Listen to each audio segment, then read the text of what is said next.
So smarter warhawks who pay attention to these sorts of things are very concerned that the United States' stockpiles are insufficient as a deterrent to China moving on Taiwan, which China's not going to move on Taiwan. Taiwan and China are going to unite peacefully in the next decade, in my estimation. I mean, that would be my guess. China doesn't need to move on Taiwan. Right, no. They don't need to. A really good indication, a good source for this is the Taiwanese government. Right. So, Chinese solar exports, speaking of China, hit a record 68 gigawatts in March of 2026. What does that mean? That is double the month previous and 49% above the previous record of August 2025. That's equivalent to Spain's entire installed solar capacity exported in 1 month. And that's noteworthy because Spain has recently switched over to complete renewables, wind and solar. Isn't Cuba now like rapidly is undergoing kind of a revolution in terms of its solar capacity? Well, I know that China is shipping tons of solar stuff and advisors to Cuba to help them not have to rely on Venezuelan oil anymore.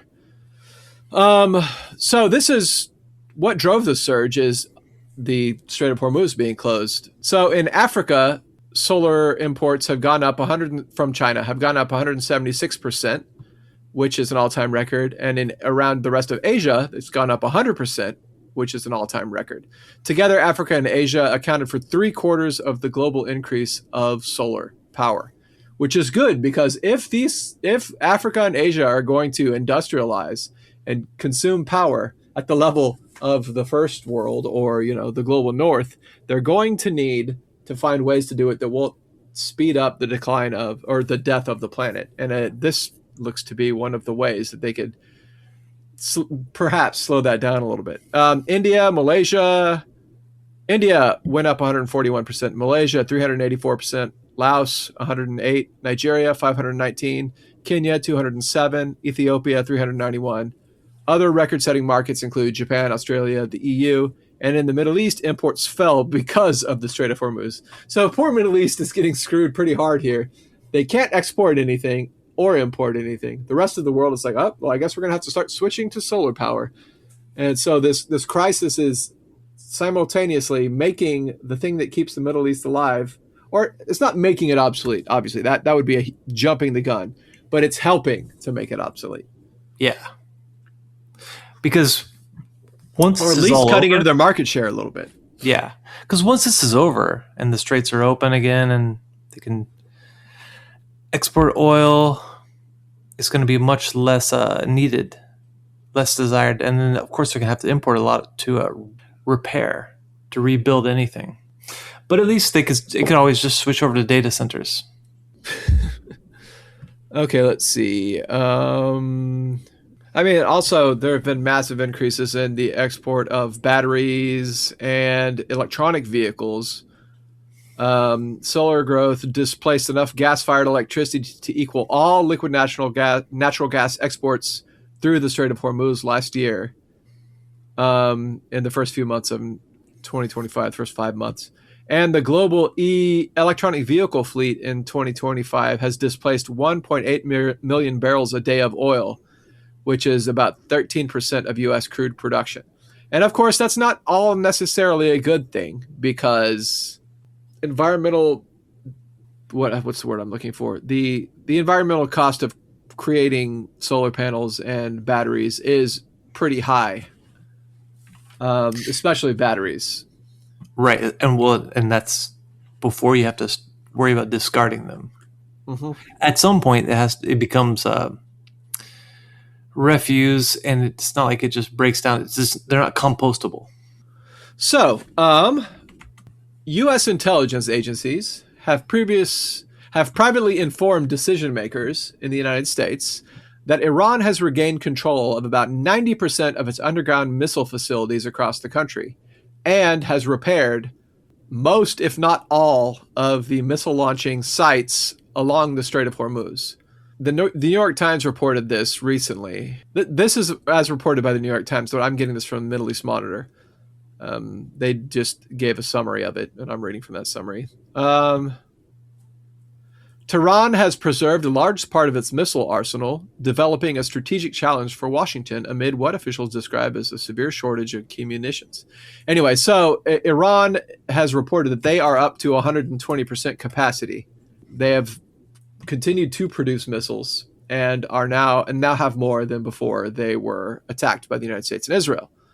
And the New York Times reported recently that 90% of the facilities were operating either partially or fully, and that Iran restored its operational access to 30 of the 33 missile sites overlooking the Strait of Hormuz. It's wild because they were just completely obliterated. Yesterday? That Iran still retains about 70% of its mobile launch platforms and 70% of the missile stockpile that it possessed before the war, not including what they've been able to produce since the war. These sources say that these are U.S. intel sources, say that Iran is capable of moving its missiles inside underground facilities or launching them directly from platforms that are integrated into the sites themselves, which obviously undermines the months of public assurance by Donald Trump and Pete Hegseth, who have repeatedly said that Iran's missiles capability and its entire military had been defanged and posed no significant threat, which we already knew was false, because if Iran had lost its missile capabilities, then the United States would not be begging and pleading with Iran to come to the negotiating table to open the Strait of Hormuz. They would be bombing them into submission. But They know that if they try to bomb them, that Iran will take out Saudi Arabia's desalination plants, will do further damage to the Gulf states' ability to produce, ship, and store oil and natural gas, and further impact the global economy. So, according to arch neocon and big-time Iran war supporter Robert Kagan, the United States has suffered a severe strategic defeat in its war with Iran, a defeat unlike Vietnam, Afghanistan, or the early World War II setbacks in the Pacific, because it cannot be reversed, repaired, or ignored. And he writes that there will be no return to the status quo after this war. The central claim of Kagan's is that Iran now controls the Strait of Hormuz, and the United States has no way of dislodging them from their control of the Strait of Hormuz, which is a major change in global geopolitical, that's redundant, in the geopolitical terrain, which is the same thing Robert Pape said that we reported on last week. How did the U.S. lose? Let's see. First, the failed military campaign. The U.S. and Israel bombed Iran for 37 days, killing much of its leadership and destroying, this says, most of its military, which, as we have just found out from that report, is false. Okay, so parts of Iran's military were devastated, and that's like the pseudo environment created by this partially true information, which in itself, like at its face, isn't completely incorrect, but is actually not true at all. And that is that Iran's military was destroyed. Large parts of Iran's military were destroyed. They say Iran's navy was destroyed. Right, except for the parts that Iran really needs in order to be able to control the Strait of Hormuz. The strategically important parts of Iran's navy. Right. The parts of Iran's navy which beats the U.S. in every simulation over and over again. That part. The fast boats, the drones, and the small submarines, those are all still working. They also destroyed Iran's air force, which they didn't actually do. But they didn't destroy the most important part of Iran's air force, which is its massive fleet of drones, its tactical and strategic drones. They also supposedly destroyed Iran's missile capabilities. They destroyed some of Iran's mobile launchers, but that's the thing. They have a massive amount of mobile launchers. And a lot of Iran's missile capabilities are completely underground and don't need to be launched mobily. Anyway, so moving on from that. Kagan wrote that the U.S. couldn't collapse the regime or exact even the smallest concession from it, even after this massive bombing campaign.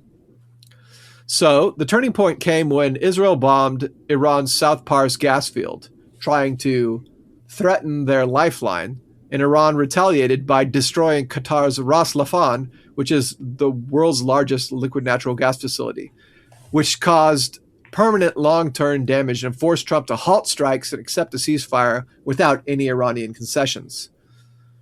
And why can't the United States just resume its attacks? I think we hinted at this earlier, and that is that massive Iranian retaliation on Gulf energy infrastructure is still possible, and that will trigger an even more severe global economic crisis and spike oil $150 to $200 a barrel. So Trump is trapped. Escalation is too dangerous, but withdrawal is humiliating. And so this is sort of a checkmate situation. Trump has asked intelligence agencies to assess the consequences of declaring victory and walking away because no viable military or economic options are possible at this point. So why is this a defeat? I mean, it seems clear to me, but Kagan has a special section on why this is a defeat. Iran will not return to the old status quo. Even the moderates in Iran understand that they cannot give up control of the strait, right? The people who Trump wanted to put in power after the revolution, or not the revolution, after toppling the Islamic Revolution, are now say that they cannot afford to let the strait go and will use it in the future to maintain their sovereignty. Iran can charge tolls, slow or block shipping, punish unfriendly nations, and reward allies. This gives them more leverage than a nuclear program because they can actually use it. A nuclear program, like say they had nukes, all that does is keep them from being struck with nuclear weapons. Well, right, like North Korea has nukes, and so they are just slowly throttled instead of attack. What we see with Cuba is that the slowly being throttled can eventually, it might eventually work. So, and if nothing else, it heavily deforms the project. So, as a result of this, Israel becomes more isolated. With Iran controlling energy flows, Israel no longer has the freedom to strike Iranian allies. Well, he says proxies. I say allies, like Hamas or Hezbollah or Ansar Allah. International pressure on Israel increases. Iran grows richer and can rearm, is rearming, and Iran preserves its nuclear options. This would also tilt the Gulf states towards Iran. The United States has been exposed as a paper tiger, and the Gulf states have long depended on U.S. naval protection, which has turned out to be useless. The bases in the Gulf are just a liability now. And the United States Navy cannot even get into the Persian Gulf.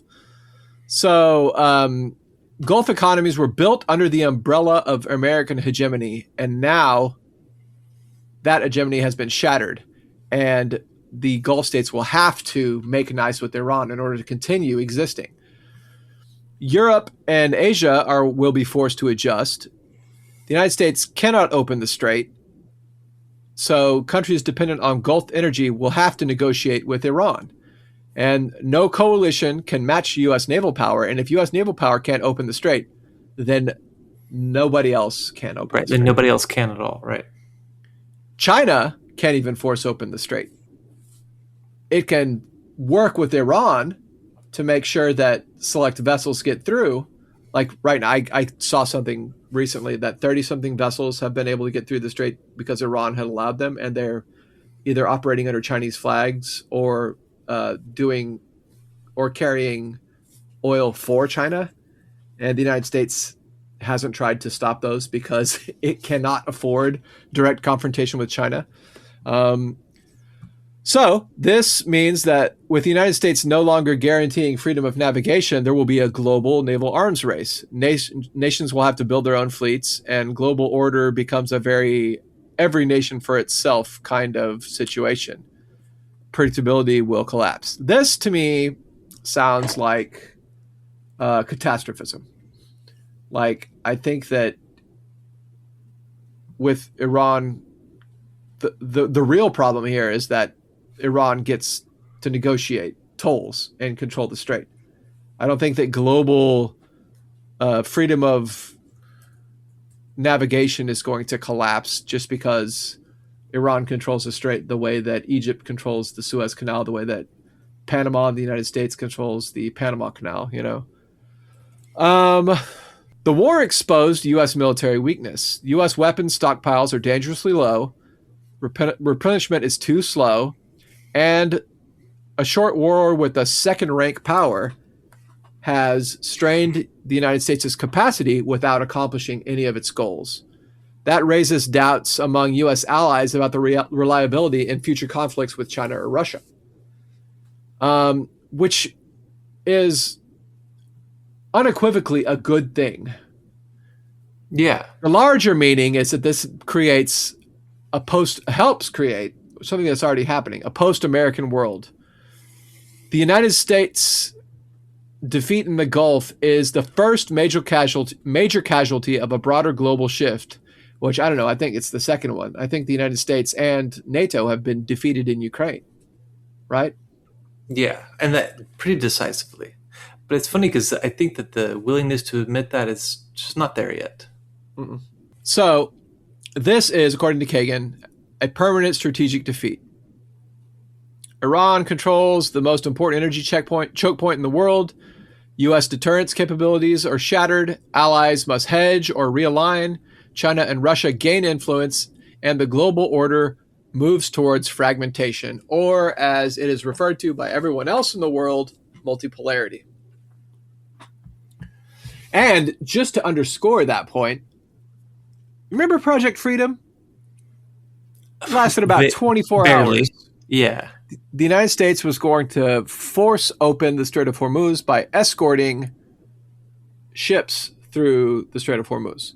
Now, this article says that Saudi Arabia and Kuwait cut U.S. base access, forcing a pause of Project Freedom. According to NBC, Saudi Arabia suspended U.S. access to Prince Sultan Air Base and Saudi airspace. And that came after Trump announced Project Freedom without coordinating with any of his Gulf partners. Ryan Grimm reported that the U.S. administration has also confirmed that Kuwait cut off access, basing, and overflight permissions. And the reason that they reacted this way is because Saudi Arabia and Kuwait are blindsided by the announcement and feared Iranian retaliation. So a call between Trump and Crown Prince Mohammed bin Salman failed to resolve the dispute. Qatar was contacted only after the operation began, and Oman has not coordinated with until after Trump's public announcement. So Trump acting unilaterally has alienated key allies in the region. But on top of that, we have reports of Iran firing on U.S. destroyers. Now, those reports had been denied but officially, and also sort of accidentally confirmed, saying that they were just warning shots and that they weren't shots fired at the destroyers. The IRGC claimed that they fired at the destroyers, and that the United States claims that they were warning shots that were easily deflected by the defense capabilities of the destroyers. Either way, the destroyers turned back, and Project Freedom was announced dead after like less than 24 hours. Just winning, man. I'm so tired of it. Aren't you tired of all this winning? I'm getting a little bit tired of it. Anyway, moving on to the world's least favorite pedophile rape colony. That is the nation of Israel.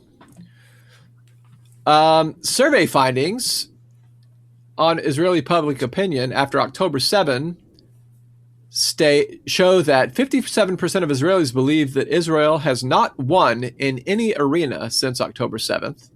28% believe that Israel has won in one arena, and 15% are unsure. Perceived victory by front breaks down this way. In Syria, 17% say that Israel won. In Gaza, 16% say that Israel won. In Iran, 16. In Lebanon, 14. Yemen, 12. Occupied West Bank, 11.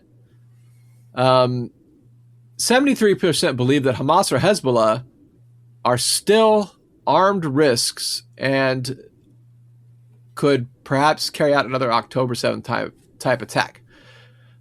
73%. That's a lot. That's This could be underscored by the fact that Hezbollah is currently whipping Israel's ass in Lebanon. so they could do that. In fact, they are doing that. 54% state that a commission of inquiry over what happened on October 7th is necessary. And 23% support a government commission, which would be controlled by the government. And 7% oppose any kind of inquiry. So anyway, basically, the people of Israel don't buy the official narrative of October 7th.